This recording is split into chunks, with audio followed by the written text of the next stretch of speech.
Guna meningkatkan imunitas tubuh, Dinas Kepemudaan dan Olahraga bersinergi dengan Kodim 0813 Bojonegoro di program TMMD ke-110. Gelar sosialisasi pelatihan senam energik di Balai Desa Jatimulyo, Kecamatan Tambakrejo, Kabupaten Bojonegoro.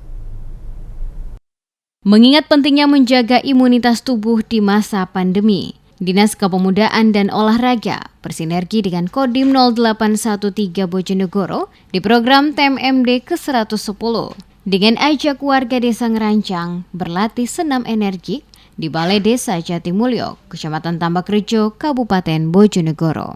Saifuddin, Kepala Bidang Olahraga Dinas Kepemudaan dan Olahraga menjelaskan, kegiatan pelatihan senam ini dimaksud untuk mengenalkan senam Bojonegoro energik kepada masyarakat Bojonegoro, khususnya di desa sasaran TMMD, serta meningkatkan kebugaran dan imunitas tubuh sehingga kesehatannya terjamin. Dipimpin oleh instruktur senam bersama dengan warga, Dinas Kepemudaan Olahraga dan Satgas TMMD tampak kompak dan bersemangat mengikuti pelatihan senam energik tersebut.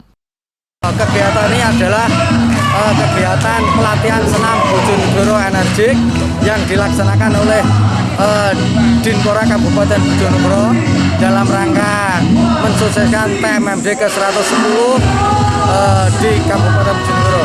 Jadi kegiatan ini adalah tujuannya adalah untuk mensosialisasikan senam Bojonegoro energik kepada masyarakat Bojonegoro, sehingga nantinya masyarakat Bojonegoro dengan kegiatan senam maka akan tumbuh kebugaran tubuhnya sehingga kesehatannya terjamin. Saifuddin menambahkan, dengan adanya program pelatihan senam energik di Desa Jatimulyo, nantinya dapat dilakukan secara rutin oleh warga desa Ngerancang sehingga dapat meningkatkan imunitas tubuh.